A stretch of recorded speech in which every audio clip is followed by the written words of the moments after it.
What about Bryce Cotton and the Perth Wildcats? They are banged up. No Pinder, and of course we saw Doolittle go down first 30 seconds of that game on Friday night. But right now, Bryce Cotton, have you ever seen a player in hotter form than what he is in the NBL in your lifetime? His last two games dropping a combined tally of in excess of 100 points. He is absolutely flying, but they just couldn't come up trumps against the Illawarra Hawks. They ran out of players, as you said. Big high-scoring match, 121 to 111, I think, wasn't it? It's as good a game as I've ever seen in the NBL. Yeah. And while the defence could be questioned, for pure entertainment purposes, it was absolutely magnificent there at RAC Arena on Friday night. Racing today from Bunbury. First event gets underway at 1:39, the final at 5:35. Simon Hill joins us. A very good morning. Morning, guys. First, go ahead, Marty. First off, Simon, why was the Everton-Liverpool match postponed? Yeah, this was unfortunate due to Storm Dara. Europe's suffering from quite a few of these storms at the moment. They've only just got over Storm Bert. Got some great names, these weather fronts.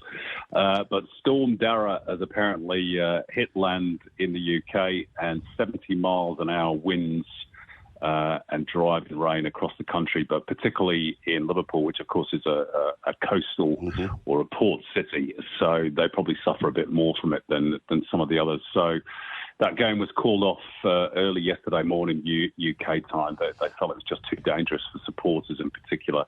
And there's a rather sad story about a 15-year-old Australian kid who'd saved up all his pocket money to go and see the derby and, of course, didn't get his wish. So that's a bit unfortunate. You travel all the way across the world to see a game of football and it's called off. But anyway, I think he went to see Everton against Wolves during the week, so at least he's got to see his team. Absolutely. Something's better than nothing, but geez, that'd be gut-wrenching, lifetime saving to get across and have a look and shot the gates. No joy there. There's been plenty of goals, though, in the Premier League overnight. Simon, having a look at the first of these games, Aston Villa sneaking away with a 1-0 victory over Southampton. It was an interesting game. The goal came in the 24th minute for the Villains, and from that point onwards, they were able to maintain the arm's length distance from Southampton and grab all 3 points. Yeah, look, it wasn't a vintage Villa performance, but they're starting to get back on track after a bit of a wobble at the start of the season. I think they went on their longest run without success under Unai Emery. But they got the win over Southampton. John Duran with his 9th goal of the season. Actually, his first start of the season. They've mainly used him as a substitute off the bench. But he's provided a fair few goals. Only 20 years of age, so he's a striker of immense promise. It wasn't a great game, in all honesty. Again, played in driving rain, which, probably didn't help. But Southampton are just toothless. Didn't register a single shot on target during the 90 minutes. They've scored only 11 times this season. That's why they're 8 points adrift of safety at the bottom. So you'd imagine that Russell Martin's going to have to go into the transfer market in January if they've got any chance of staying up. They need a goal scorer to start off with. Defensively, not too bad, but one goal always looks likely to defeat them, and that was the case yesterday at Villa Park. Big win for Brentford over Newcastle in the Short Young Shield there. It was 4-2 to the Bees. He got the bragging rights this morning, Simon. He's got the bragging rights. Oh, right. You've been larging it, have you? Brentford are the great entertainers. I think it's a total of now 40 goals have been scored in their 8 matches at the GTEC Stadium. And that's 5 straight home wins for the Bees, by the way. The first time since 1937. They're a remarkable football club. They really are. For most of my life, when I was living in the UK, Brentford were down in the 3rd and 4th division. There were no great shakes, but, a very, very well-run club. They've got a super manager in Thomas Frank. And again, showed great character. Newcastle twice came from behind in the first half. Brian Mbeumo with another goal. Johan Wister with another goal. Alexander Isak and Harvey Barnes making it 2-2 at half-time. But Nathan Collins and Kevin Schade in the second half securing that win. So, Brentford are terrific to watch.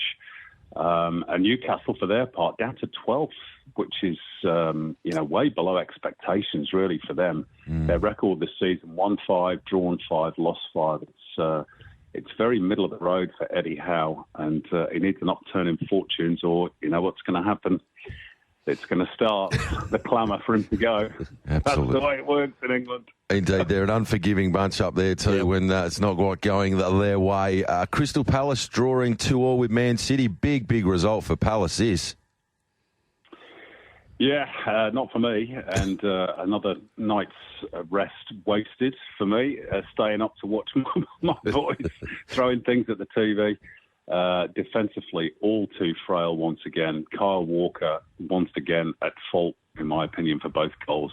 Playing Daniel Munoz onside after just 4 minutes and then allowing Max Lacroix a free header from a corner. Palace in front twice. City, to be fair, showing good character. You know, we've got injuries at the moment. There's no doubt about that. And there's a loss of confidence throughout the team. Erling Haaland scored his 18th of the season. Rico Lewis made it 2-2, and then he was sent off late on second yellow card, wrongly, in my opinion. I think the defender fouled him rather than the other way around. But I think it's going to be very tough for City to defend their title, which, of course, we've won for the last 4 seasons. They just don't have the depth at the moment. Aside of Jack Grealish and Jeremy Doku on the bench, the rest were teenagers, kids, really. So, again, I think Pep is going to have to go into the transfer market in January, particularly to buy a defensive midfielder, because at the back they look all at sea. Okay, not a good day for Manchester fans of either side, because Man United slumped to 13th when Notts Forest continue their terrific season, winning away at Old Trafford 3-2. Yeah, and I consoled myself this morning with thinking, it could be worse. I could be a United fan. They're having a horrible time of things, aren't they? Their defence is even more porous than ours at the moment. Forest's first win at Old Trafford in almost 30 years. They were in front after 2 minutes. Nikola Milenkovic, Rasmus Højlund equalised all square at the break, and then the defensive Keystone Cops arrived for United. Goalkeeper Andre Onana at fault for the Forest second, beaten by a Morgan Gibbs-White effort that totally wrong-footed him. And then a mix-up between the goalkeeper and Lisandro Martinez, allowing Chris Wood's header to creep in between them for 3-1. Bruno Fernandes made it 3-2, but Ruben Amorim has now won just one of his first 4 matches in charge. It is going to take a while, to be fair, for United, but goodness me, I think they need a couple of transfer windows with good recruitment if they're going to be up there challenging again. But you're right about Forest, up to 5th. They're having a great season. It'd warm the hearts of many of their fans. It's incredible that a number of the teams in the Premier League, Simon, you've touched on a couple of them on the way through this morning, lower profile, lower division sides that have made the successful step up into the Premier League and maintain some really, really good form. I think that's the one really exciting and interesting thing about the football system in the UK with the relegation and the ups and downs. It's heartbreaking when you go down. But the flip side of it is when you're one of these smaller clubs and you force your way up into the Premier League and you can compete against some of the absolute powerhouses of world football, it must just be complete euphoria for some of these fans that have started off in small stadiums up against some of the smaller sides. Absolutely. And, it shows that clubs can grow as well. I mean, Brentford's old stadium, just to pick one example, Griffin Park, although I loved it because it had a pub on every single corner. But, it was a rickety old place, crumbling terraces and wooden seats. And now they're in this brand spanking new GTEC Community Stadium, in large part due to the money they've got from, being promoted to the Premier League. And now they look a very stable top-flight club, so it just shows it can be done. I'd love to have something similar like it in Australia. I know it's difficult because of the geography of this country, but the sooner we have it here, the better, in my opinion. Right, let's have a look at some of these games coming up. You've been in pretty good form. You picked that draw again last week with Spurs. Fulham, Arsenal.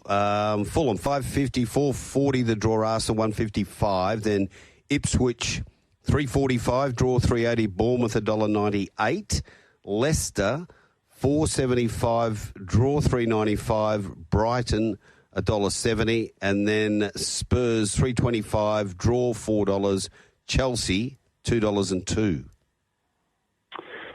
Let's try and find you some value. I'm not sure I've got a whole heap for you, to be honest. Fulham against Arsenal, a London derby. I think Arsenal will be too strong, to be honest. They look to be back in the groove. Some of their injuries have healed. The return of Martin Odegaard in particular, I think, is key for them. A lot will depend on how Fulham defend set pieces. Arsenal scored 22 goals from corners in the calendar year of 2024. So a lot resting on Issa Diop and Calvin Bassey to defend their penalty box from those sort of set pieces. I think Arsenal will go there and win, to be honest, even though Fulham are not in bad form, to be honest. Lost only one of their last 6 matches. So an Arsenal win in that one. I think Bournemouth will go to Ipswich and win. They're in great form at the moment. They've beaten some of the top sides, Arsenal, Spurs, Man City. They've got goals in them. Evan Nielsen, Kluivert and Semenyo got 13 between them this season. Ipswich not great defensively, even though they're at home. I think Bournemouth will win that one. There might be a bit of value in the Leicester-Brighton game. Maybe a draw in this one. Brighton have won only one of the last 13 visits to Leicester, and they lost 3-1 to Fulham in their last Premier League game. Obviously, Leicester under new managership these days with Ruud van Nistelrooy. So, there might be that new manager bounce. So I'd tip a draw in that one. And Spurs-Chelsea, goodness me, this is massive for Ange. He's copping it left, right and centre at the moment after that loss to Bournemouth last time out. And they are without several key players with injuries. But the inconsistency, they beat Man City 4-0 away and haven't won since. No win in 3. So frustrating for them. Chelsea are back to something approaching their best, and I just can't see Spurs handling Cole Palmer, Nicholas Jackson, Noni Madueke. They've got 23 goals between them this season. I've got a feeling that Chelsea will go there and win, and if that's the case, then that pressure, I'm afraid, is going to build on Ange Postecoglou.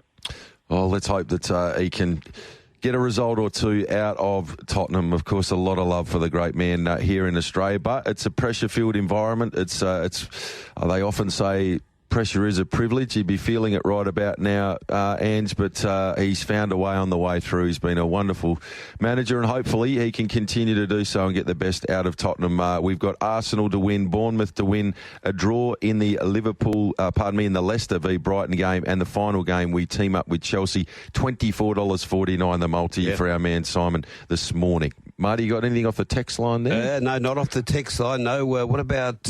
Let's go to the A-League here, David, and we've got a big match today. We'll do the results in a minute, but what about Melbourne victory and Perth glory? Hot favourites. This is a tough game again. Yep. Yeah, they've got to be hot favourites. But, Adelaide were hot favourites against Perth in their last league game, which was also away from home, and they showed plenty of fight glory. I don't know if you're aware, but they've signed or re-signed Tomislav Merchula this week, which I think is a great signing for them, even though he's getting on a bit, Tommy. He's 34, but he's a very experienced head at the back, which I think is something that they need, to be honest.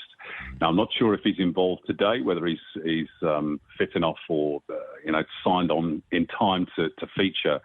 But going forward, he should help a lot defensively, and that's where they need help because they conceded 18 goals. And today they're up against the likes of Daniel Arzani, Zinedine Mashash, Bruno Fornaroli, Nishan Balupale maybe as well. Their record at Amy Park isn't too bad. They've lost only once against victory there in the last 3 years. So fingers crossed they can take something from today. I don't think it's going to happen, to be honest. I think victory will probably be too strong, but there are better signs ahead, I think, for glory. It's always important to have that little bit of experience in defence down back to just keep things calm when one or two hit the back of the onion bag. So hopefully that will help down back. The other game today, we see Central Coast taking on Sydney FC, $3.60 the Mariners. The draw, $3.50, and Sydney FC going the $1.98 favourites. Yeah, I think that's fair enough, to be honest. The Mariners are yet to win at home. Obviously, they are back-to-back champions, but again, they've lost half a team during the off-season. It takes time to bed in new players. Are they as good as the ones that they've replaced? At the moment, I think the jury is out, and that's probably being kind. Both had Asian games during the week. Sydney had the luxury of resting all their top players because they were already through in the Champions League too. The Mariners had no such good fortune, and they were heavily beaten by Yokohama F. Marinos. I think Sydney will go up there and win today. I just don't think there are enough goals in the Mariners team at the moment to trouble Sydney. So, yeah, a Sydney win for me in that one. Sky Blues to prevail there today. Tremendous farewell overnight for Claire Polkinghorne with the Matilda. It's been a wonderful, wonderful campaigner, and that was a really impressive performance up against Chinese Taipei, 6-0 winners, and she's just been an absolute star for her nation, setting a wonderful example for her teammates, and there were outpourings of support and love from her teammates and the fans there. It was excellent to see. Yeah, record cap holder in either men's or women's. Polks has been around, well, as long as I've been in Australia, which is going back to 2003. So, it's a long old time. And she served her country brilliantly. She's a lovely person as well. I'm sure she won't be lost to the game. I've gone on record many times as saying that when eventually, and hell will probably freeze over before this happens, but when eventually the Queensland government gives us a bit of money instead of all the other codes and helps redevelop Perry Park, then it should be renamed Polkinghorne Park. Okay. That's how big she's been for the game in this country. She's a legend. Simon, we've got to get cracking. Thanks for that, and we'll do it again next week. Cheers, guys. Thanks, Have a good Simon. week. Thank you. Brendan Purcell picks up the collar and lead, as Pete O'Neill would say. Content he can do no more. They're set to run. Iconic Jet the fave. They're racing. He began well, Iconic Jet. Crocodile rolled out fast, but Iconic Jet's going to muster, cross and find the lead. Iconic Jet raced away by 3 to Crocodile Roll, up to third Mapunga Rocky. And then Poor Ike from Poor Quinby. Well back now to Bomb Luca, and at the end, no more games and Poor Vince. But Iconic Jet is roaring down the back straight. Sprinted clear by 5 to Crocodile Roll, and then Poor Ike and Poor Quinby. But this is a star from WA, a West Australian icon. It's Iconic Jet to win it. Blocked by 2 lengths. He got tired late. Poor Ike. West Australian icon, owned by an icon. He joins us right now, the Shayne trainer. Very good morning. Good morning, boys. How are we today? Going well, thank you, Train. Congratulations. It was a tremendous performance there. James Vandermaat, he's done a bit there. He's got the shout-out to Peter O'Neill involved. He's then got Iconic Jet over the line. He's given the dog a massive rap. But we spoke through the week, Shayne, about the really good trial from this dog in between races last week. Came up with box number 2 last night. Had to work early to get across the dog drawn in box number 1, but mission accomplished. You've got the job done there, and you're into the big final next Saturday night. Yeah, thanks very much, Shorty. Yeah, it was a bit of a relief, to be honest, when they go around at a short price favourite, and you really hope nothing goes wrong. And, he got through to the final, box 6 in the final, which is going to be a bit of a task. But nonetheless, Shorty, you've got to be in it to win it. So, so he's put up well. I haven't spoke to Brennan yet this morning, but hopefully he has a good week, and we can give him a good go next week. Absolutely. Now, box 6, normally you would look at it and say, oh, gee, it's going to be sticky. But the one genuine asset that Iconic Jet does have is that early and mid-race speed. You'll be hoping the dog gets it right out of the boxes and can spear across and get to the fence early on there in the final next week. Yeah, I think his best asset, Shorty, is his mid-race. He's not brooding out of the boxes. He can come out with them, and then he sort of just he lets rip when he gets off the mat. And you see it at Northam a couple of times there when he's raced there. He's actually broken Crumble Manelli's back section record a couple of times. So that's the asset. He's just got to get left alone that first stride or two, and then he'll let rip. And 17.50, I think he went up the back. I think that might be 3 lengths quicker than any other dog that went around there last night in them heats. So that's the key to it, Shorty, just to get left alone for the first 2 strides, and then let him let rip that mid-race speed he's got. I haven't had a chance to fully dissect the draw and what's around the dog and the likes. Have you had a chance to see what the map looks like as far as the dogs that are drawn around Iconic Jet there, and whether or not it's likely to get that room early? After 28 stubbies yesterday, Shorty, at the races, there was a bit of look at last night, but I just had a look at the dogs drawn around him. 5 looks like it's got not a lot of speed and heads to the fence, so that helps him. And 7, it come out okay, and it held its line there. So I mean it's a Group 1 final, Shorty. They're always hard to win, but we wouldn't swap him for any other dog, and so proud of the dog. You know, he's taken the show on the road a couple of times and been a homebred. What he's done so far. He only just turned 2 last week, so what he's done so far, we're just super happy and proud of him. Okay, 14 from 21 now. You said a homebred. What's the backstory with this greyhound that you can enlighten our listeners to? Yeah, Marty. We raced the mum. She was a great bitch. She was a even money favourite for the Perth Cup one year, and she had box one, and we had to scratch her. She cut her toe basically 2 days out before the race, and then after that, she just had a lot of bad luck. You just wouldn't believe the bad luck she had. She got fought by another runner at Mandurah, and she sort of turned it up there, and then she was walking out for the Oaks final at Kennington, and it actually hailed on the way to the boxes, and she just turned it up there. So, we actually sent her to Melbourne with Brendan, and she just didn't fire a shot. She was probably a spent force. So I always had in the back of my mind she'd throw a good pup, and this is the first litter to Bernardo, and the people that bought them, it's their second ever dog. They give me their first dog to train, and they come on board with this fella. They picked him out of the pup, and I'm so happy for them as well. So, that's the backstory. The mum's ripping Memphis, yep. And she was a really good bitch. She won about 12 from 36, but just had a lot of bad luck at the back end of her career. And she was running time, in 68 at Kennington with blistering early speed, and I just always knew she'd throw a good pup. And young Jay, who works for me, she's got her as a pet now, and she does all the hard work, whelping the litters and stuff. So, it's the second litter's 10 or 11 months old now, the Feral Frankie. So, we're looking forward to them getting home in a couple of months. Worth noting as well, the Connections had to knock back a couple of pretty significant offers from potential purchases of this dog as well through the week. You know you're going okay when you're getting phone calls for pretty decent sums of money to be buying your dogs.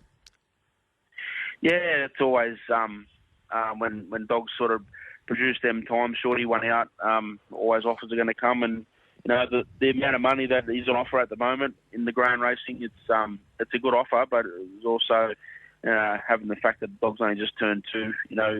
Next year he can sort of hold this form. He can sort of be on the road and racing in all these big races. That's the plan, Shorty. But they look pretty content in keeping him, which is good for me, and we're looking forward to taking the show on the road next year, Shorty, and go on another Johnny Farnham tour. It's been a few.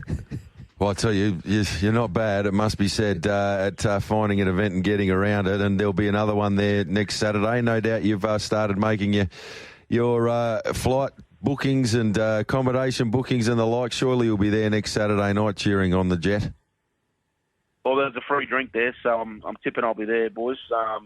Look, it's this is a very good race to win. The Silver Chiefs, a lot of good dogs have won this race. The honour roll is outstanding, and to have your name up there and to win my first Group 1, as you know, Shorty, a few of the boys that were out yesterday, they've all won Group 1s, and I wouldn't mind joining that club, to be honest. So very hungry for it, and hopefully it happens sooner rather than later. Geez, I hope you're taking a late flight out Friday, because we need you to go 5 from 5 at the Racing on the Road show. You're the clubhouse leader. Oh, yeah, I'll have to check the flights, Marty. But I only went yesterday or Friday because Mitchie was there. Yeah. But, I needed to get a plane almost to get there and back. Geez, it was a long way away. But no, it was a good day. It was a good day, mate. Got to say to you, Shayne, sincere thanks, because without you, we wouldn't have had Mitch Freeman there, and sincere thanks to Mitch too, because he's had to come from Rockingham to Kingsway. It's a fair drive, as it would be for yourself. But you've been to all of them, you've supported us well, and let's hope that Saturday night it all turns out for you and the Silver Chief. Yeah, thanks, mate. Appreciate it, and you're a good bloke, Marty, so, yeah, happy to help out. Good on you, Shayne. Cheers, Shayne. See you, mate. There he goes, Shayne Williams in terrific form.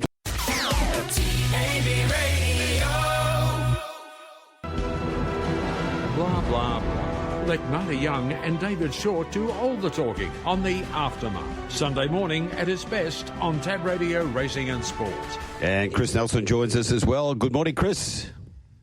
Good morning, Marty, and I'm guessing good morning, Brad. Well, you're normally 99.9 bang on the mark, Chris, but Brad had to head to another engagement this morning, and you've got the croaky voice David Shortte yelling down the line at you off a big punters challenge day yesterday at Ascot.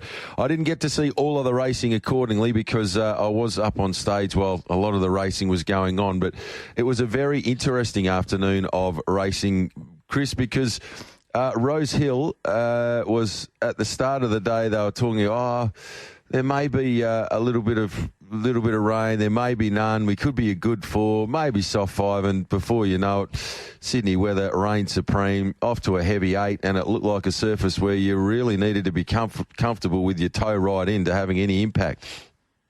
Yeah, you didn't. It wasn't about finding the best part of the track. Well, I don't think hard against the fence was ideal, but we didn't see many there anyway. But as you say, Shorty, he just had to get through the ground, and we saw Nash do his usual thing and head to the outside fence in a couple of races. He nearly pulled it off in one of those races, which we'll cover later on. But it was survival of the fittest. But interestingly, it did sort of fine up during the middle of the day, and we did get to a heavy 10, but then we got an upgrade back to a heavy 9 very late in the day. So, yeah, that rain was unexpected. It came, and then it went. So what about Eagle Farm? We'll start there, and we'll start with race number 4, controversial affair, protest, third, second versus winner upheld. Marty, I found another way to get completely shafted here. 10 Trinity Square was the horse that should have won the race for sure and certain. Yep. It was an interesting finish because Ned's Gully crossed the line first, but about 100 or 150 out from the line, he shifted ground sharply. Just when 10 Trinity Square was going to go past him, he went left and he took out 10 Trinity Square's finishing burst. So I thought, well, at least if 10 Trinity Square can hold on for second, we'll win it on protest. And down the outside comes Pocketful, who also did cop some interference, but ran into second late. So there you go, protest upheld. Ned's Gully goes from first to third. Pocketful goes from third to first. Doesn't help you. Second to first. And 10 Trinity Square comes in second and should have won the race. So it was an interesting one going forward. Definitely follow 10 Trinity Square. Yeah, indeed. And it was a silver medal when gold should have been around the neck for poor old 10 Trinity Square. Not to be. Moving on to race number 5. And, Cigar Flick really looked well placed in this race, but the other form that was strong coming in was Danny St. Darcy, and Danny St. Darcy stole the march. Cigar Flick coming home late, but too late, she cried, and Ma Baby was back in third. Yeah, look, you can make a case that she was unlucky, Cigar Flick. I mean, she didn't jump all that well. She tracked into the race along the fence, but poor old Bailey Wheeler couldn't get a really solid crack at them until too late. I mean, he was held there by Ryan Maloney on Danny St. Darcy, and another runner, Burning Bell, Kyle Wilson-Taylor, also held Bailey sort of in a pocket there behind them, and he just couldn't get a clear go. When he did, she finished off really well, Cigar Flick, and I'd say 10 metres past the line she was in front. So she probably should have won with even luck, but she didn't. Danny St. Darcy, super consistent, got the job done. All credit to her and Ryan. Race number 6, over the 1,500, it was the Tails Stakes, and it looked like I Am Marty was home until Arts Object at the big odds joined in. Yeah, you cannot follow this mare. She is absolutely impossible to catch, and when she does win, she wins at big odds. And once again, she was $41 yesterday. I think she won a wave down at the Gold Coast at big odds as well. Look, she nailed I Am Marty. Some thought he might be a problem at the trip. Well, he wasn't. He just got caught in the last bound, but he did run along in front, set a decent tempo. He's as honest as they come. He's won 5 of 7 this prep, and he's been beaten small margins the other runs. Captain Fenkel, I thought, was a nice return run. Inver Park finished down the track, heat stressed, stepping short. Betcha the Crown also pulled up lame. And the interesting factor out of this race was Juniper was disqualified because Ryan Maloney weighed in light. And he got 10 days. 10 days, Not often Ryan Maloney is light. No. Not to be there yesterday. On to race number 7, the Star Gateway, and it was the Inflictor again at big odds for CJ Graham, defeating Blazing Harry. Adriel, it was not to be for the warm favourite Transatlantic, who failed to flatter there yesterday and was very, very popular with the punters heading in. What's the report on Transatlantic? And tell us a little bit about the win from the Inflictor. Well, the Inflictor's flying, Shorty, trained by Craig Cousins, who is only 2 horses in work, and he drives trucks to supplement the income, does Craig Cousins. So that's a terrific effort. This horse is very consistent. He comes off a last start win, and he just would not lie down. It's not as if he got a soft time of it out on the pace. He trailed Torabella, and they did go a little bit early, and Torabella eventually crossed. He inflicted trailed, and look, he was there for catching, but they couldn't get past him in the straight. So all credit to him, and now Connections can barter their way for a Stradbroke slot or sell or trade the Stradbroke slot next year. So good luck to them. As I said, Transatlantic pulled up with the thump, Shorty. That's the official line out of the stewards report. Never really travelled all that well, and was that the wrong part of the track in the straight? I don't know. It's funny at Eagle Farm at the moment, but Transatlantic never, ever looked like giving anything in the straight. So I don't know what to do. He puts in a reasonable run, a really good run, and then a poor run. So what do we do with him next time? I do not know at this stage. Gave me the thumps, I know that. That was the end of me for the day. Me too. 3 multis gone. And then the Bribey Handicap, race number 8. And Tony Gollan bounces back with Golden Boom. Yeah, these horses, they tend to run around against each other in these sorts of races we have up here, the Golden Booms, Big Goodbyes, all that pizzazz, Natuno, etc. But this was a good win. He sat 4 wide, no cover, Golden Boom. The second horse, Sarastro, the stablemate, sat 3 wide, no cover. Hard to say, was good closing late. Shalaz's Moment was good, close up again, but strong part of the track, I'd say. Rockfire missed the starter length, and then Jimmy Orman thought there might be some issues with the horse's action, but it was all clear in the vet's report. And the Natuno, well, Robbie Dolan nearly fell off at the start, so you can forgive that run completely. Zarastro, the horse to follow, up to 1,200 metres next time, a lot harder to beat. Looks to have come back well from a short break. And Hard to Say also was a good run. All right, Black Bookers from the Eagle Farm meeting there yesterday, Chris? No surprise, Shorty. 10 Trinity Square, Cigar Flick, Zarastro and Hard to Say. Okay, Rose Hill, have we got a future star here with Private Harry, this unbeaten son of Harry Angel, who couldn't have been more impressive at Hawkesbury, winning by 7, and then handled the soft 7 at that stage by winning the first event. Yeah, and it was raining at this stage as well, so it was probably on the worst side of the soft 7. Yeah, he's really promising, but he wasn't able to show his turn of foot yesterday, but look, he still got it done, and he won by just over a length. So had that have been a dry track, I think you would have seen a far more impressive horse. So Private Harry, I think he's heading off to richer races now. He might head towards Magic Millions or something like that. But yeah, I love what I saw him at Hawkesbury. As soon as I saw that one, I thought, well, I just want to be on this guy wherever he goes. And yeah, he's one to follow. And now he's one on a heavy track. That's good, but he's going to be a lot better on dry ground. The Blade was heavily backed. Jockey Tommy Berry said just went too keenly in the run. I want to back the second horse. We were on this. Bjorn Baker, there was a tip for this at big odds. It was 22s in to about 11 or 10. And next start over 1,400 metres, I think she'll be winning. Yeah, to get that close to Private Harry is a good performance. That was debuting too, I think, wasn't it? No, it's been to the races before. It was nice and strong late, which was a good sign. On to race number 5 on the program, and it was a Canadian Club handicap, Shangri-La Spring for Timmy Clark, defeating Bright Red and Darling Downs. Yeah, good win here. I like the look of this Shangri-La Spring. One at Kembla Grange, one at Hawkesbury, and then to the front here. Had seen a soft track and run second, but it hadn't seen anything like the heavy 10 that it went around on here. I just liked the way it kept finding the line. It was there to be challenged and run past early in the straight, but kept digging as these Waterhouse spot horses do. Now, Bright Red was the horse that Nash went to the outside fence on. And if you look at the ground out there, he was throwing up a lot less clods than Shangri-La Spring was. So I know he got within 3/4 of a length on the line, but he was clearly in better ground out there. So I think he had his chance. And if they met again, I wouldn't be looking for a reversing of the results. So Shangri-La Spring, definitely the horse to follow out of the race. And they're going to put him away, I think, now and look towards races such as the Derby in Sydney next year. Talking about Derby racing going well. I'm in town, wins race number 8 for Tim Clark. He had a great day there at Rose Hill as well, and Waterhouse and Bott. Yeah, 2 from 2. This time in, straight to the front, ran time, all honours, no excuses. The others, Ang Power was honest. Now, just wanted to touch on Connor Sana here. This is the horse that won the car, of course, on a very heavy track, beat Scarlet Oak. And we've all been waiting for this horse to get onto a wet track once again. And yesterday was the day and didn't do a lot, to be honest. She sort of just held her ground and ran sort of an even race in the straight. So she was disappointing. I don't know where we go with her now because, as I said, we all thought she was better on wet than dry. Maybe that's not the case, but, maybe I particularly have overrated Conasana. So a bit disappointing there. All honours with the winner. I'm in to win. Shorty, on tab, this was the heaviest backed horse in Australia yesterday was Conasana.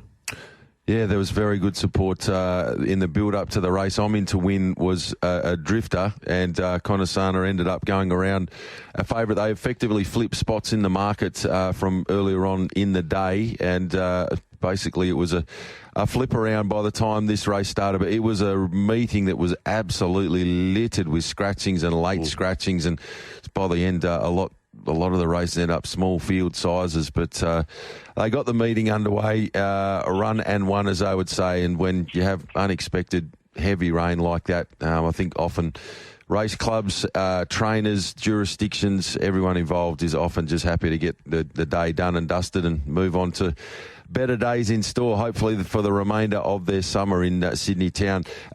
Any black bookers of real significance out of the Rose Hill meeting for us to follow up with heading forward, Chris? Not really, just those two obvious ones due to the very heavy conditions. So race 1, Private Harry, will be winning again, and as will race 5, Shangri-La Spring. Do we give a special mention this week to DriftNet? I mean, once again, it was home and hosed. Yeah, just got you might have been busy. No, I was watching it, and I'd heard Darren Beeban before the race give it a good push, 250. I thought, oh, you're a thrill seeker if you're jumping in here. And again, I think with DriftNet, it's just got a short, sharp sprint. So if it can't be ridden that way, someone will always gun it down like it happened yesterday. So horses, now, what about... Just one other horse while we're talking about potential... horses that can be a little camera shy. I think Bullet's High is starting to get into that category now for the punters, Chriso, where that's about enough, thank you. Time for you to stretch the neck a little and look after the punters with some gold rather than silver. The horse is clearly going all right, but frustrating for punters that have been teaming up with Bullet's High in recent times. Yes, consistent, goes around at short odds every single start and gets beaten. So, you can... end up with holes in your pockets. We keep backing horses such as Bullet's High and DriftNet as well now. We've got a winner at Sunshine Coast. Yeah, I like this mare in race 6, Marty. Tectonic Plate. Race 6, number 3. She should have won her last start in town. She's very consistent. She resumes and she's trialled well. It's a good race, that one, but number 3, Tectonic Plate. And I'll give you one a little bit shorter. It is race 5, number 9, Diva Cara. Should be suited out to 1,600 metres. Hopefully we can get black figures. Beautifully done, Chris. Thanks for that, and we'll listen in during the week. Thanks, guys. Have a great day. Cheers, Chris. Chris Nelson there. Racetrack Ralphy is here. A very good morning. Yeah, good morning, boys. We're at Ballarat Cup Day, and so no city meeting, obviously, and all you can ask for is for the track to be presented beautifully, and it was. I thought absolutely perfection yesterday. So if the horse wasn't good enough, it wasn't the track's fault. No, and it was an interesting afternoon as well, Ralphie. It was different stories in different cities there yesterday. Melbourne, they kind of were talking about potential for rain to be arriving at different stages, but they managed to get the meeting done and dusted without too many dramas there weather-wise yesterday. Yeah, not only that. I mean, I was sort of half doing form for potential slow track, and in the end, they've broke the track record in the race before the Ballarat Cup, which was tempo related, but they've run really good time in the Ballarat Cup as well. So they've obviously presented a good firm surface, and all honours with them doing that, because if you're going to move races from the city, you're going to present a good track, and that's exactly what they've done. All honours to Dan O'Sullivan and Jayla Kennedy winning the Ballarat Cup with Barclay Square. He deserved to win like this. Yeah, absolutely. Yeah, he had no chance last Saturday on the quick backup. Him and Poison Chalice were both on the 7-day backup, and I mean, it's funny, isn't it? He sort of got that action of a stayer, and he presents as a stayer, but then once you filter it down, his 2000 profile is really his best. So, perfect ride, amazing circumstance for her to get it. Mick D got injured, Luke Dolan gets injured, and she gets back on. Couldn't have ridden it any better. Obviously, it was a grand final run for him, but I think I've underestimated this mare, Lady in Pink. Might be a Baggett type horse in time, but I think they'll find a win for her over the summer as well. Gee, future history looked unlucky, 3 deep the entire. Well, it's funny. So Dylan now tell me that it was a memorial. Well, I haven't got it in front of me, but the Irish jockey. Yeah. He rode 2 winners and he got 2 wrong, and one only by nose in Ferrari, which we'll get to. But yeah, it's planted wide throughout. He's a tough bugger. He wouldn't lie down. But I suppose the other thing worth mentioning though is it wasn't a massive penalty covering 3 wide yesterday. But when you're going that fast, you don't want to be doing that. I tell you, one horse that is back racing really well, and it's excellent to see the third-placed horse, Globe. It looked like being a really nice horse early doors and then sort of tapered off. They weren't sure if they were going to get the horse back, but I think that the last few runs have indicated that this horse is back right on track and can win its share of races heading forward at a decent level. Oh, 100%. And that was, when they're going that quick and to hang on in the end, that's a huge result. I've got a couple of mates in the roll of dice boys, and they've been, as you said, Shorty, fingers crossed the whole way through, given the time off that he had. But he showed he's a real racehorse again yesterday. Cranbourne Cup was really good over a mile, but tough it out on a bigger track at 2,000 under a high pressure situation. Then all honours to him, and hopefully he stays sound and they'll have a heap more fun with him. Ralphie, we've got 5 minutes to get through them, so you fire away. Yeah, I mean, I think a couple of worth noting here. So Lepo Pine looked slower at the time than the other 1100s, as you'd expect, but gee, it was a nice turn of foot for a 2-year-old on debut. It had trialled sharply, and I think it's got more ahead. Dream All Day in race 2. Look, there are times where you just don't take odds on and you just watch a race, isn't it? So I think it's going to rebound hard. 1400 at Ballarat with a rail out 10 metres when it won. It was sensational winning, but then staying at 1400, rail back to true with no tactical speed. It was at risk of getting buried. So I think from a horses to follow point of view, definitely Dream All Day back up in trip from here. Race 4, good, strong, fast race. Miss Rombini that we black booked from Caulfield, just picked off Ferrari. But also, Bizo, Salui's now ready. Mowdown needs a mile. I went back to 1200 with the blinkers on, so it needs further. So that's the strongest race today, guys, race 4. Okay. All right, so it could be a number of winners come out of race number 4 on the program, the Gold Eureka Stockade. On to race number 5 on the program, Place of Gold. This was that man, Dylan Brown McMonagle, getting the job done, defeating Far Flung and Prince Eric. Yeah, so he covered ground, so that was my point earlier. He was 3 wide the trip, and he was strong, so that made it 2 from 2 since they put the blinkers back on. Bit of a raffle race there. I thought Far Flung was going to run well, and Little Jack was a false favourite, but don't be surprised if it wins next start. So it needed that fast run race. That Caulfield was a real headwind day that day, so it didn't really get a proper race in it. Race 7, Mrs. Chrissy has it returned well, so it's one of the winners we can black book. Look, first up last prep, it dominated on Boxing Day in a restricted race.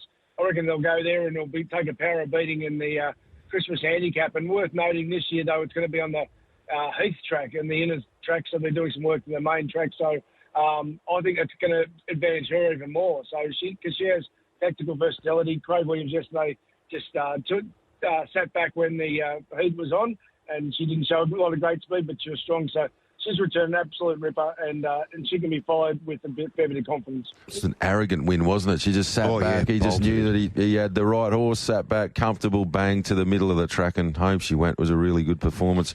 And Ralphie in Dublin Journal was another one for that man, Dylan Brown McMonagle, at the big prices of 500 to 1 double for the Irishman. He's going to build a very nice following while he's across here. I'm not sure, Ralph, you've heard.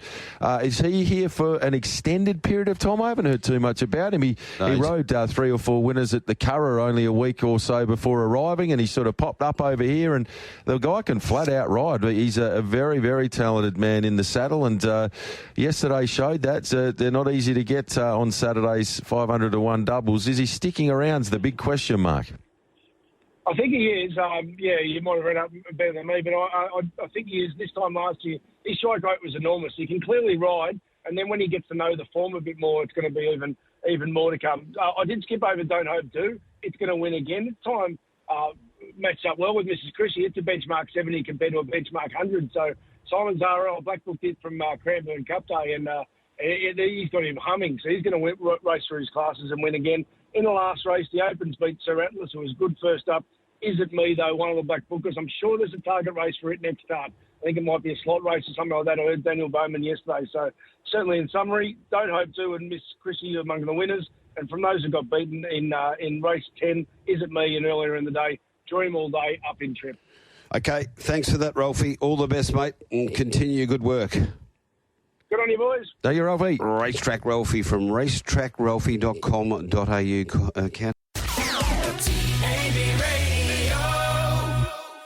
Supporting all of these different initiatives that we've got going on around town. If you're yet to be along to one of these, make sure you get along on Friday. They've opened up, Peter O'Neill was saying, they've just especially for this event, opened up the train line there to Ellenbrook as well. Exactly, they're going to have a practice run today. Just in time, Marty, for punters to get up there next week. That is for sure. And a good point you make too, it gives us a chance to touch base with people who text in all the time. And even last night we were at the Royal with our Indian friends there having a dinner, and went up to the bar, and the guy pegged me, said, "Don't know you, listen to you all the time. Name's Joel, and if you're listening in this morning, Joel, it was a pleasure to meet you." Ryan Sheehan, haven't seen Ryan for ages. He was out at the Kingsway, son of the great Dave Sheehan from Kalgoorlie. Great to see Rhino. Won a Mullawa gift once, Rhino, and a good footballer for Subiaco. Good to see him. Maxie Schofield, hadn't seen Maxie for a while. Maxie, what a legend. So you just reconnect with these people. You know, Indeed. it was fantastic. There was So good. There were a bunch of characters. A lot of them are great characters. Yeah. I was having a chat yesterday to Riley Morgan out the front of where the Tab Touch Challenge was, and a gentleman, just sorry to interrupt you boys, just wanted to say, Riley, I love Drive, what you're doing with the program, outstanding. He said, and on a Thursday, he said, I don't leave my motor vehicle for the 3 hours straight up. He said, I love it. You're lunatics. I love the way you present it. It's different. But Alco, and he sends through messages to the program. Alco, lovely guy. Yep. I was at the casino afterwards last night with a few of the boys that came along and had a table at the punters event, and another couple of fellas have come over and said, Shorty, how's the day been? Good. Listen into the station all the time. Love it. Love what you guys are doing. Love the afternoon component that we now, rather than just having wall-to-wall racing where there's no real incentive to tune in unless you've had a bet on a race and you can't see it on your phone. Now, it's and they've said the common theme was we're now actually becoming better punters because of this show. You're getting the mail from the top stables, from the jockeys. You're getting really good analysis of the sport that's on at the time. And they've said it's for people that don't necessarily like listening to some of the other commercial stations that are just wall-to-wall advertisements. Exactly. They said we can tune in. There's a few ads, but it's nothing too out of control, and you're just getting really good information that makes you a better punter. And I thought I've loved the feedback, and I must admit, obviously I'm a little biased because I've got a slot on the show most days, but it's been a really, really good addition to TAB Radio. I think it's really helped to round out the actual content that we put together day in, day out, and kept a lot more live content coming through the airwaves that give punters a reason to stay tuned in and have a bet. Yep, that is for sure. 12 past 7. We've got plenty to do with the text line, but first...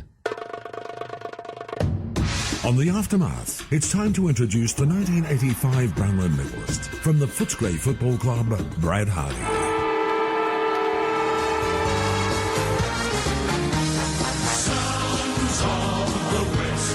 Introducing the boy from Hilton, the AFL guru, Brad Hardie.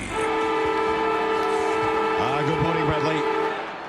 Morning, Marty. Good morning, Sophie. Good morning, Shorty. Good to be with you, Shorty. And tell you what, I was down in your country late yesterday afternoon and a little break from visiting Mum. Thanks for the chop out, Shorty. Easy. Bottom line is that you're the king of the Coburn Bowling Club, Shorty. Did you know that? No, I did not. I did not know that.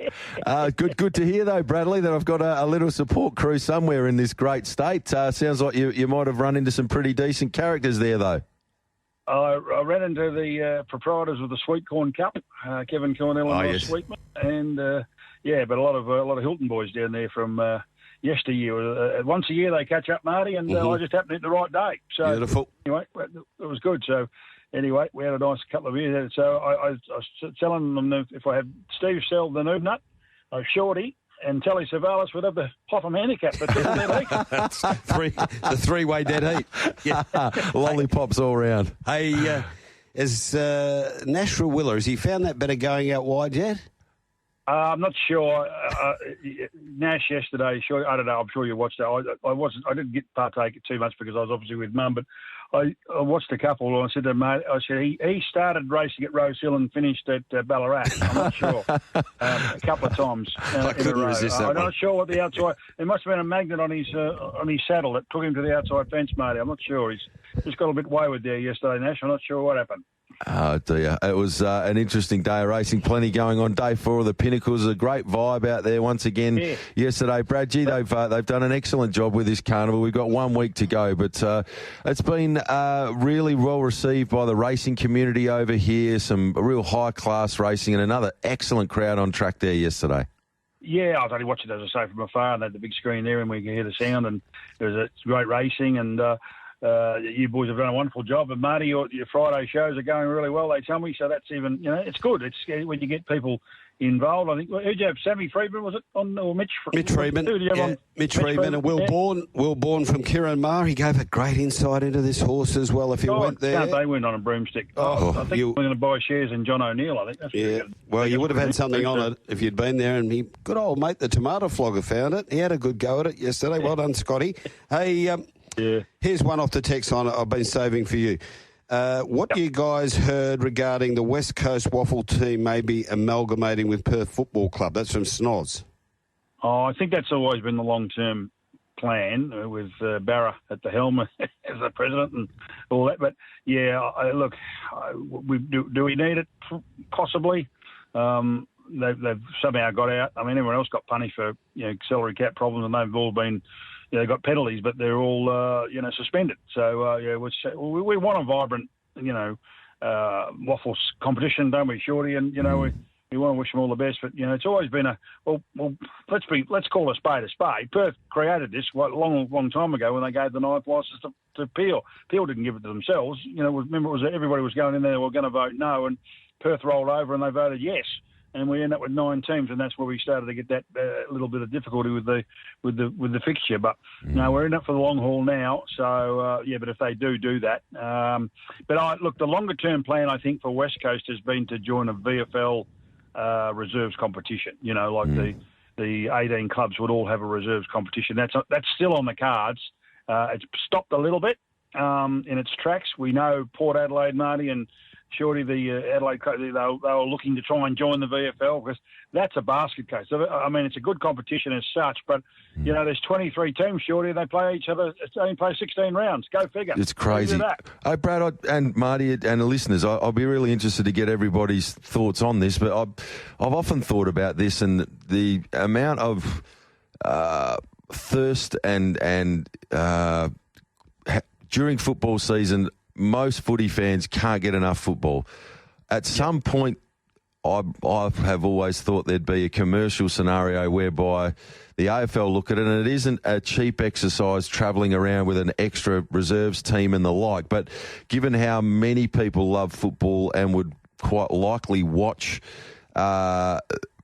most teams' second side playing to see what that next rung below is looking like at your football club, at what point do you think the AFL will step and say, look, let's introduce a reserve side for each team? Everyone's got to get involved, and they might not play on the same day as what the main fixture is, but they may play Monday to Wednesday nights and pick up a few of them for Fox Footy or for commercial TV to fill in that hole for footy fans that can't get enough football. And actually help to pay for itself to have that second tier where the clubs are actually in control of their teams and playing their players in the positions that they want and all of those things which they have a bit of a disconnect with in the current system here, particularly in WA and South Australia. Yeah, well, that's where the fear is for what happens to Sandford and Waffle. I mean, we're pushing as hard as we can as it is, Marty. You know what I mean? So you can ill afford to, if they just go straight out elite, and that's, the seniors and the resis, well, what happens to East Fremantle, well, who cares? But Claremont needs the competitions to disintegrate. But to be fair, brother, there has been a long-term plan, but you've also got Tasmania coming in now, Shorty, as well. Yeah. So you sort of think, well, do we do it now or do we wait till Tasmania come in? Because Tassie will have a VFL side in 2027. So it's an interesting one. Well, it's the money. It's quite crazy. And of course, we're trying to look after the girls as well. Yep. As I said, I've said that many times. It cost $180 million to put the girls on the park, just for the 12 or 13 week season. So, where does the spend end, Shorty? That's the problem, and the clubs are finding it really difficult. Not West Coast, not the big clubs. Teams like Collingwood can budget for all these sort of things, but North Melbourne, Bulldogs, etc., are getting better, but they're not there. It's putting an enormous strain on them. That's for sure. Yeah, absolutely. I think one thing I'd certainly say as well, I can see a time where the commerciality of AFL and how much fans want to find out what that next rung of player is. For example, like Richmond, if you're a Richmond fan next year and you get the opportunity to regularly watch your second side with all these younger players, it could commercially be a scenario where it more than pays for itself to help fund some of the AFLW stuff if they get the right commercial deal done potentially. So anyway, it's just long-term thinking, and I think we need to keep it on the radar. And any fear of what might happen to the Waffle or Sandful, I think they stopped worrying about those competitions a very long time ago, and they're just not commercially viable anyway. They'll still be great breeding grounds for the next generation of young player coming through, but you just won't see that top-end talent. Well, here's a poser, Shorty, for what you just said, because, there's been a push. When is the right time for the girls? People say, why don't they play the girls before the main games of the boys? Yep. Well, you were just saying about the second side. Well, you'd probably, in an ideal world, as you say, you'd probably want to see the VFL team of Richmond play before the ones, So they both can't do it. And, so... Yeah, these are all of the pontifications they've got to do over the next few years. And, of course, as we already know, I mean, for the punters over here in the West, it doesn't matter where they are. Or blackout Saturday next year for free-to-air.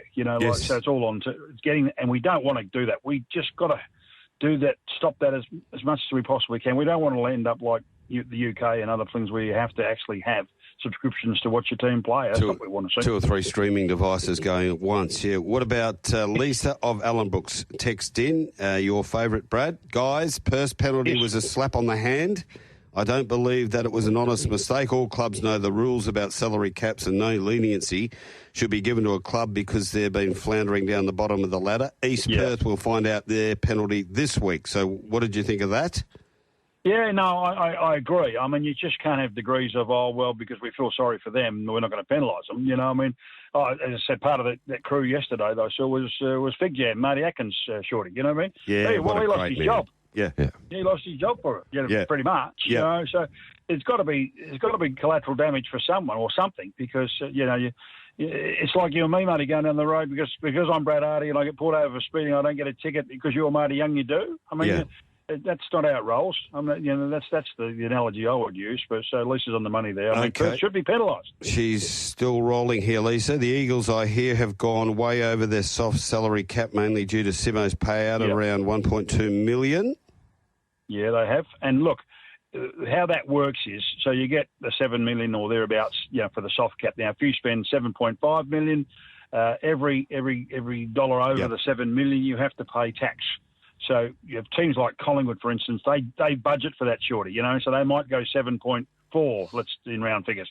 So they pay a $400,000 tax. They're happy to do that, and as I say, where other clubs can't afford to do that, Marty. So again, either increase it or, do something where it's equalisation, because the rich clubs keep getting better because they can afford to, and the poor clubs can't. Good to see the Aussies have started well in the second test. Stark loves the pink ball. Bryce Cotton would have to be number 1 as all-time great NBL player, but he needs some more backup from his teammates. Australia has a new national record-breaking sprinter faster than Bolt. Let's have a listen to this. Moves right on past Chase Grant, and now we really start to open him up. So let the legs loose and let the kid run. He is absolutely gone. He is out of this world. 20.07. Yes, this young man is killing them at the moment. Gout, the 16-year-old, breaks Peter Norman's 56-year-old record. Yeah, exactly right, mate. He reminds me of myself a bit, Shorty, when I used to run at Fremantle over in the Rural Athletics. You know what I mean? But isn't it fantastic? Isn't it great to have someone like Gout? I mean, we've had Peter Bowl and, a few others, who have sort of captured our imagination over the journey. And Marty, I think you were involved at one stage with Capobianco, and he was a great sprinter for us. But this kid's something else. It's really, really good. And his numbers are so close to getting up there with Usain. And I love his attitude. Short. He said, I didn't quite break the record, but I reckon I'll do it next year or the year after. I'll get there. Geez, he's an interesting shape, isn't he? It's just like watching Usain Bolt. Same running action. He's obviously just copied him from a kid growing up, and it's reincarnation stuff. Incredible. Well, it's fabulous. It's fabulous. Our swimmers are well touted, and we haven't had a lot of success on the track over the journey, Marty, and a few. And as you say, what was that record he beat? Norman's. That's a long time ago. Yeah, now. 56. Was that Mexico? Yes, Mexico City. Yeah. Yeah. Hey, Brad. I'm still involved with the Curtin Athletic Club from afar, and just watching the boys in a WhatsApp chat. This has lit them up. They've been, and Kappa's in that, and there's quite a few other well-known athletes, and they are just talking big time about this kid. That's great. Yeah, it is. Oh, it's fantastic. He's like Black Caviar or Maccabi Diva, or it's just terrific the way it's outstanding, and I think all of us, and I know a lot of the listeners used to love their track and field. They got lost a little bit for a little while, I think, but now he's going to put us back on notice and in the frame for World Athletics. I think it's an outstanding effort. Good luck to the young man. Hope he stays fit and sound, and he can achieve everything that he wants to. Sunday Saviours, get them in, 0427 789 571. The Maulers come in from Maylands, the Maylands Mauler. He's playing up in Hong Kong, and he's going with Without a Fight, Ka Ying Rising, and Tino the Place, Romantic Warrior win. That's all you got to do, but how exciting it's going to be Hong Kong this afternoon, Brad. I know, Marty. I know you have it on your drive program and all that. It's terrific, and I really look forward. I love it. It's a perfect time for Western Australia, isn't it? Late this afternoon, we'll be sitting back, and you can be able to have a little bit of an interest and whatever. No, it should be good. And I know Mark Zara's been flying all over the place. He rode yesterday, obviously in the big race in the Northerly, and then he's up there. So. It'll be some chance there, but it's exciting. How good is this sprinter? I mean, David Hayes, they all think it could be better than some of the. Or was it Shayne Dye? Did I hear Shorty say that he felt as though K-Ing Rising might be better? I think they've all said that they've yet to find the ceiling, which is frightening for the opposition. David Hayes said again the other day. He said we still haven't got to the top of this one yet. I've got the Everest lined up. I have thrown Romantic Warrior in my Sunday Saviour for you, so that's my third league. So, I think we'll all be keen to do that. Boys, I know you're pressed for time, but the bottom line is, obviously, I'm just a little concerned, Shorty. Looking at the club's back on the track now. Marty, they're doing their pre-set, and there's all blokes injured already. I'm going, wow, what the hell? Who we got? Oh no, I'm just saying. You just read the notes from the various clubs. Oh, Marty Young's not training. He's got a. The young kid Reed's not training at West Coast very much, etc. It just concerns me. Because when you look at players and teams, Shorty, over the journey, if they have a limited pre-season, Marty, or a checkered pre-season, call it what you like, it just doesn't unfold for them. It just doesn't unfold for them.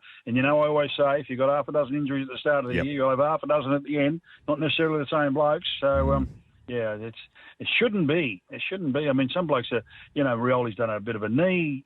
What are they? It's just. I know you can't put them in cotton wool, but you just like to think that they could get it, so that you got a fresh, healthy base to work with, particularly coming out of Christmas. That's for sure. They're due a break, aren't they, Gold Coast? This has got to be a season where they make it count. They've gone chips in on Rioli to go up there already. There's talk about there's niggles, there's not quite. You just think, it doesn't sound ideal. They've been a club that have just found ways to be beaten in clutch games and clutch moments of their career to this point. They're yet to play a finals campaign, and they're fully invested. The AFL, they've got Hardwick up there. They've got Rioli going up there obviously now. They've got a lot of young talent. They're providing their own young talent that they're talking up, but we've got to see it. We've got to see it on the road. That's a big season for them. Are they going to be able to deliver? They look good at home last year, but they really need to be able to deliver and have some confidence when they hit the road. Well, he has ramped it up. I know that. I mean, he's put the shoes under the feet under the desk last year, Marty, and now he's really ramped it up. And I think that's part of what you're talking about, Shorty. He knows what he can get at home. He's got to try and find a resolution to what they do on the road. Whereas you look at, say, Sydney with Dean Cox now, he's got to say, well, hang on, do we need to win the first 10 in a row next year? Probably not. Let's taper our work because we know what we need to do. We know we've got the talent. It's horses for courses, I think. Shorty, you're right. And, other teams coming off low bases, North Melbourne, West Coast, they just want to try and get and as good as Nick as they possibly can. Because if as we say in the NRL and the AFL, in the first 4 weeks, you get a chance. You get a chance to do something, and if you don't, you're chasing your tail for the remainder of the year. But if you do and you happen to get your tails up, you might be able to do some incredible things. So, each to their own, I'm sure, in preparation. Well, I've got the Inter-Dominion final barrier draw here after the final set of heats last night. Minstrel running second, just gunned down late. Front row, Jillaby Nitro's $9, Dangerous $4.60. Don Hugo is $2.60. My Moonlight Dream $16. Curly James $12. Terry $81. Jamadi's $101. Narano $26. The back row, Captain Knock $5.50. Max Delight $18. Minstrel $5.50. And Pete Said So $51. Emergencies is R. Can't find a better man at Perfect Stride. So we may be talking it is before 8 o'clock. We're just trying to get hold of a guest there. So, yeah, that's... mate of mine, is it Don Hugo? Don Hugo. Yeah, Michael Radley's been on Don Hugo and Minstrel all the way through since before Heat 1. So he's in a pretty good position. Good to see the Duchess getting Minstrel into second air last night. Of course, night one was really impressive when able to use that very good gate speed, roll up, use that to advantage, cruised home. Ugly scenes night two. Last night did what it had to get through. What about this draw? Can Minstrel overcome that draw to win, Marty? Or leave it to the experts. Yeah, okay. Yeah. I'm guessing.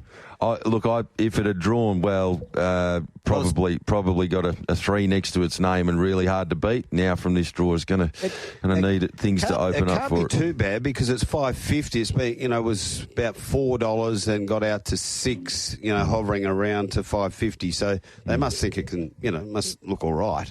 It's just, Brad, it's been a series that brings back incredible memories that nobody does it like WA, unfortunately. Yeah. Anytime the Inters are on, I'll always keep an interest in it, and particularly when there's a WA flavour like, with the Bonds and Denny Roberts this time around. But it brings back incredible memories for me of just a full house here at Gloucester Park, lots of excitement, wonderful atmosphere, some of the sport's very best, and reminds me of my youth going to nights at the Trots where you could barely move in the place, but you, as a young person, you come here and go, what about the excitement? There's something very good happening here. Exactly.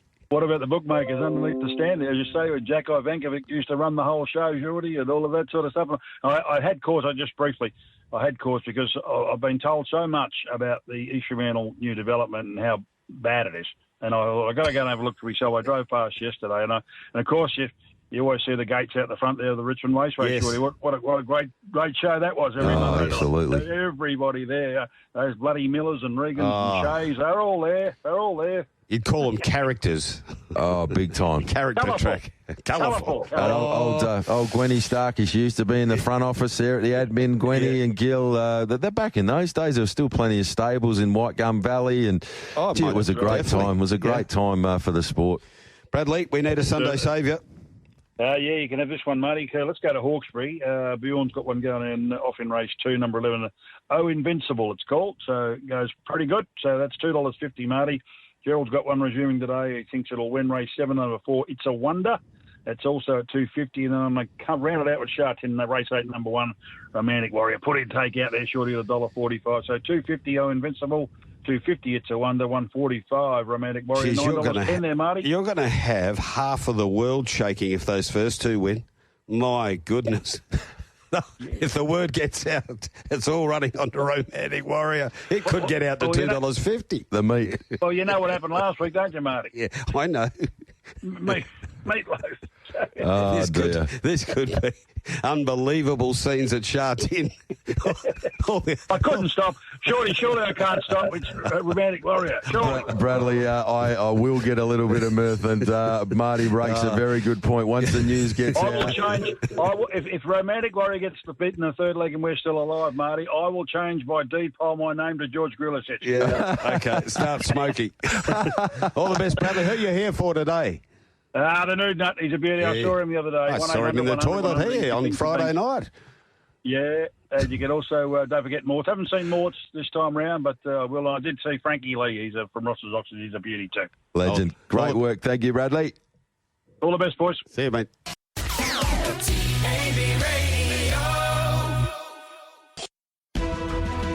Blah, blah, blah. Let Marty Young and David Shortte do all the talking on the Aftermath. Sunday morning at its best on Tab Radio Racing and Sports. Shorty, we finish the show today at 9 o'clock. We hop in that Doctor Who TARDIS of yours and we go straight up to Hong Kong and join Jay Rooney up there. How good is this going to be for Jay Rooney from the South China Morning Post? A very good morning.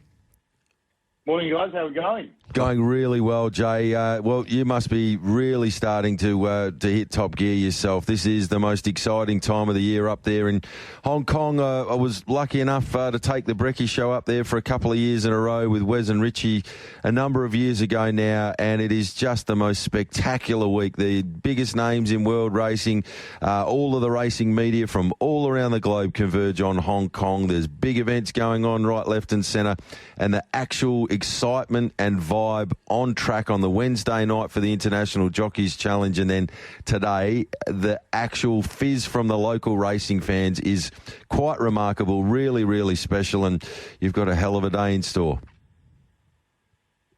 Certainly, mate. Yeah, it's been a huge week. A few big events on throughout the week, and as you touched on, obviously IJC at the Valley Wednesday night. That was a cracking night there as well. So we've had plenty of mornings out at the track, looking at the international gallopers do their thing. And it's been good to rub shoulders with some of the trainers there, and looking forward to today. It's going to be huge.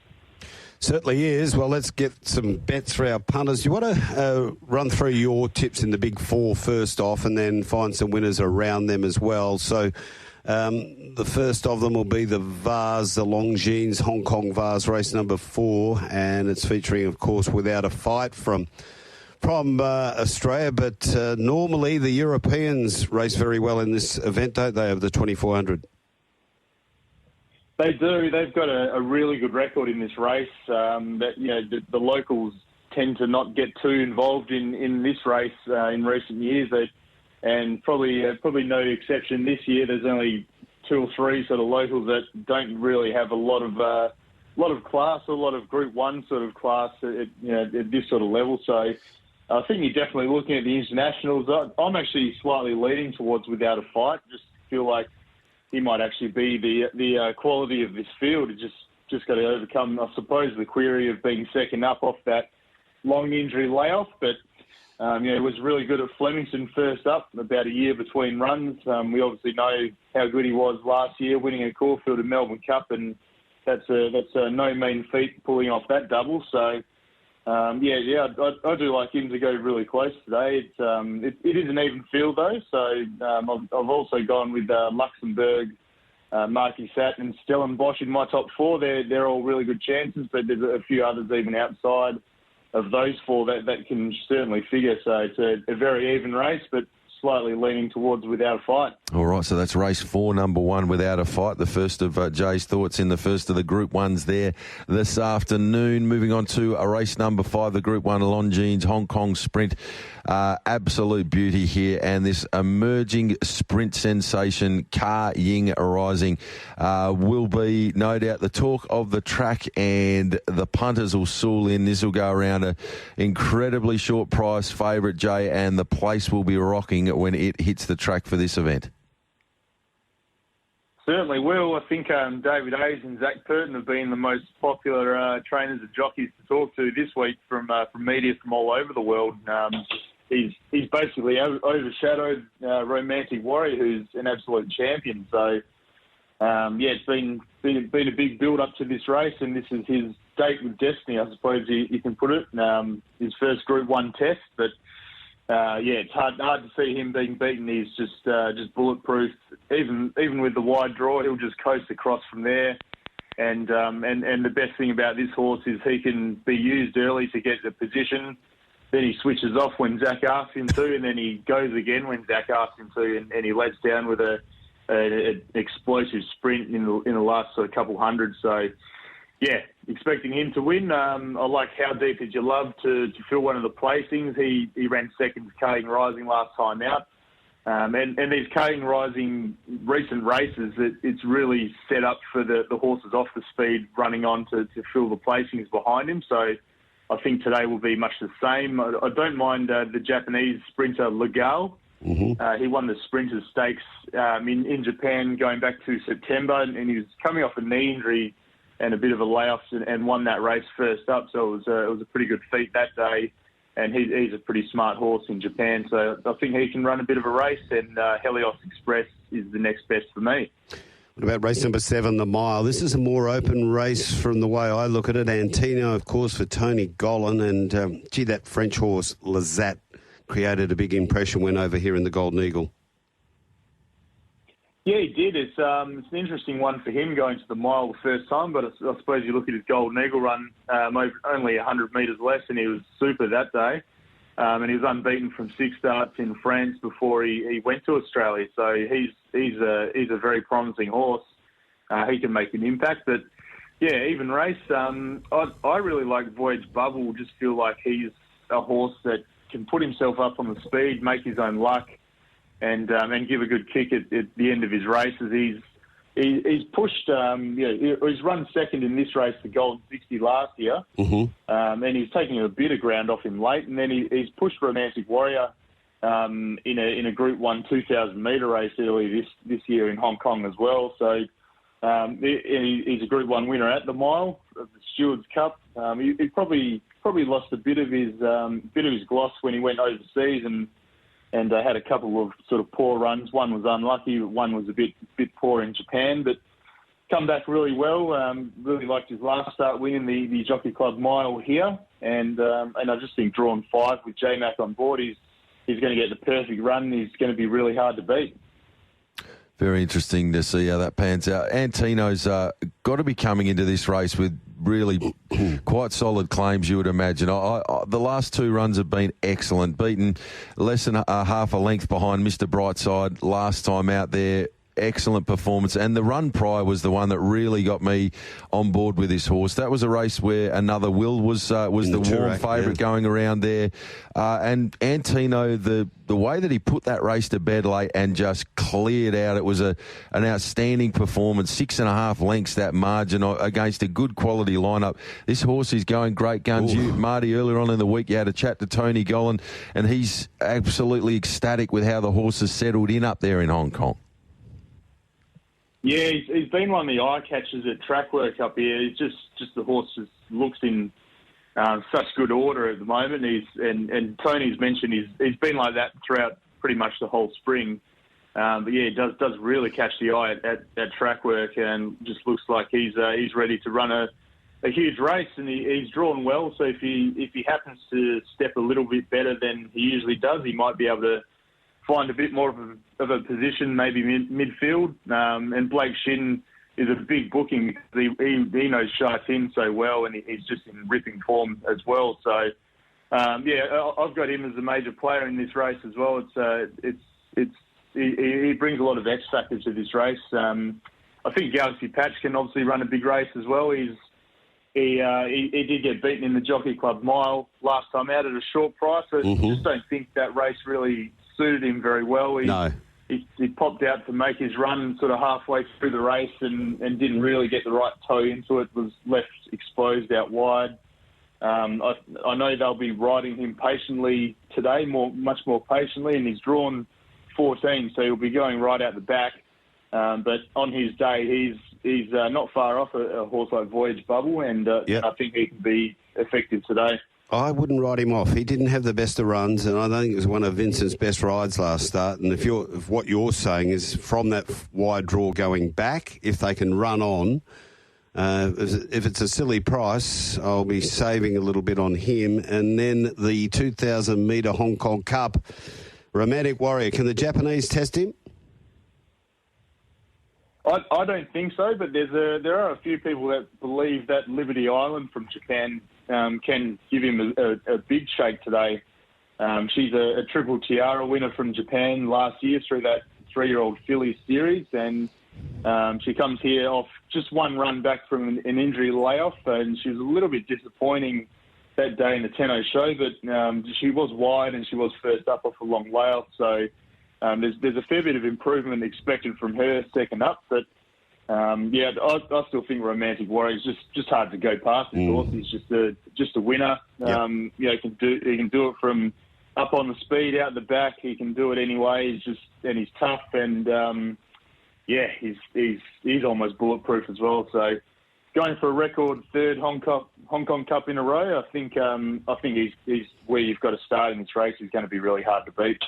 Another genuine fan favourite up there in Hong Kong. They do enjoy a favourite. They can soul in too to a warm favourite and get right around them. And Romantic Warrior has been the punter's pal up there. 10 starts track and trip, 9 wins in a second. They'll be getting right around Romantic Warrior again this afternoon. Jay, outside of the Group 1s, are there any other bets that the punters can get involved with this afternoon? Yeah, I do like race 6, number 8, another ride for J-Mac in Family Jewel. This horse has been in really good form for Casper Founds. It's a really good run up to 2,000 last time out. He drops just back to 1,800, but just like the way this horse is going, I think he'll be really hard to beat in that race. And also race 9, number 3, Johannes Brahms. Zach Purton riding this horse. He actually chooses to ride this horse over Charming Legend, former Aussie horse who won in his Hong Kong debut a few weeks back. He was really good that day.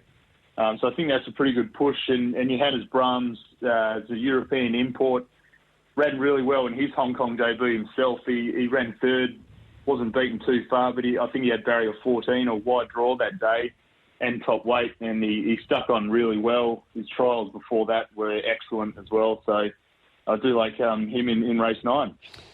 Beautifully done, Jay. You enjoy this big day at Sha Tin today. Thanks for all your help, and we'll chat next Wednesday on Drive and find all your work on scmp.co.hk.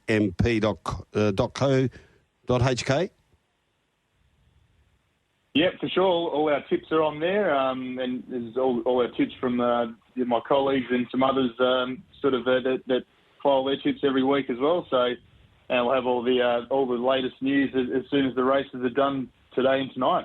Thanks, Jay. Thanks for that. And also hop onto hkjc.co as well. Take a break, and we'll be back talking cricket with Courtney Walsh next.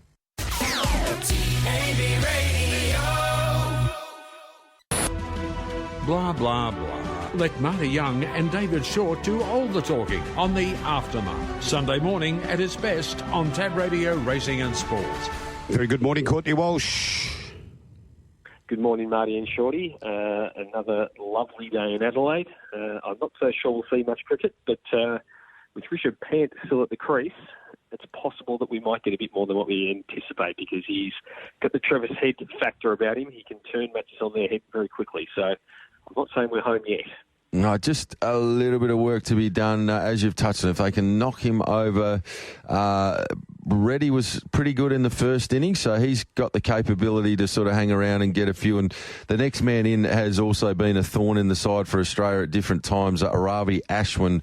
So let's hope that they can get it wrapped up nice and early. I've got to say, Australia, day one of this contest, Walshy, Mitch Stark, unbelievable with the pink ball. His control was incredible. He had the ball on a string, and then two players in particular that coming off the first test would have been under immense pressure, really dug in for close to 2 hours against the greatest of examinations there are in the game right now, Jasprit Bumrah with a brand new pill. And to Nathan McSweeney and Marnus Labuschagne, they may only have scored 39 and 64. And in the context of cricket, you might look at those scores and say they're not mind-blowing. But in the context of this series and this test match, those 2 hours mean everything.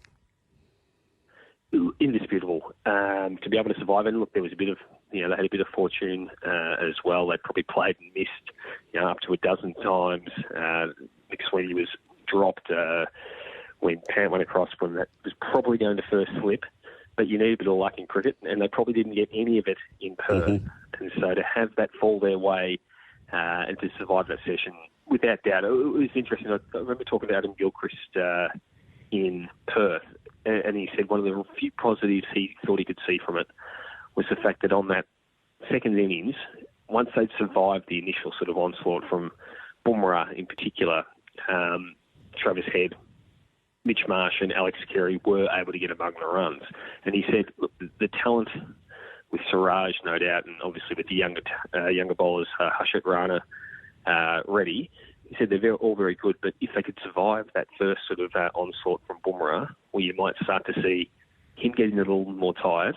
It's a common theory, of course, but he said he just thought if he could get through, and here we are in Adelaide, McSweeney and Labuschagne, particularly Labuschagne under immense pressure, arguably playing for his career. I think he would have got to Brisbane, but no doubt, under just a dearth of runs, being able to survive, take that shine off the ball, get it to 20-odd overs, and then they capitalised.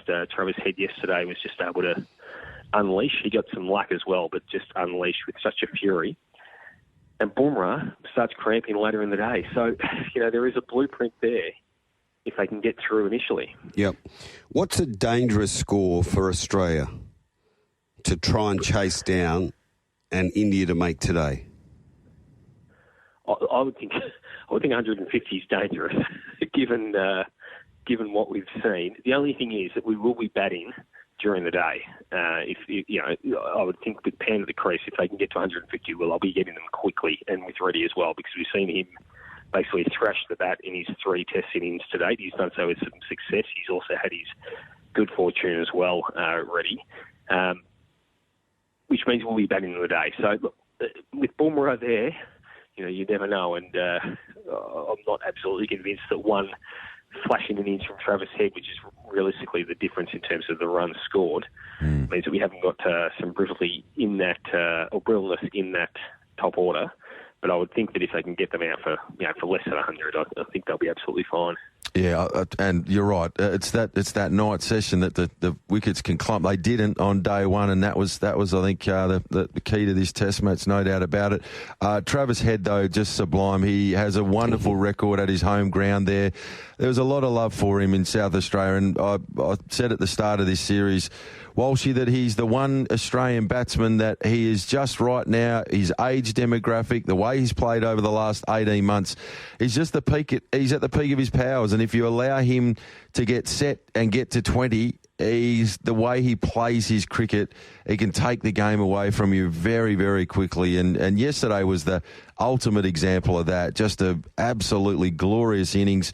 He's an absolute treasure to watch, and he's the guy that Australia have to build this batting revamp that they'll be on over the next 12 months, 2 years, 3 years.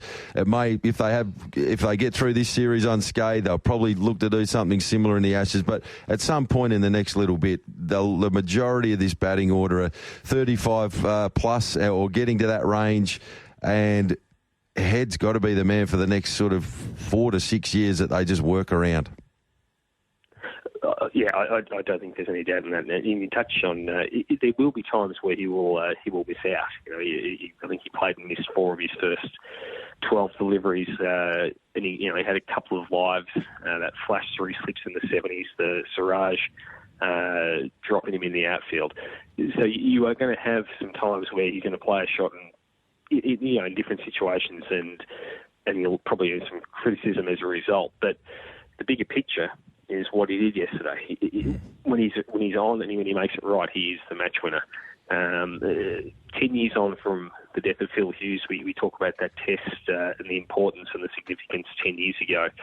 A few people yesterday were talking about the documentary that's been screening and saying that this is the way he used to bat. He could conjure runs from anywhere, sort of a 360-degree player, and Head is that. You just don't know what shot's coming next. You don't know where he's going to score. On the tram down to Adelaide Oval in the morning, a lot of chatter about cricket. Was absolutely packed. But the man they wanted to see was Travis Head, the local hero. Yep. Absolutely delivered. He was just on fire. And it was interesting later. One thing you don't do is, you'll know as Western Australians, and myself as a Victorian who spent some time in WA, that South Australians are probably the most passionate bunch going round, and you don't want to cross them. And Siraj, he did.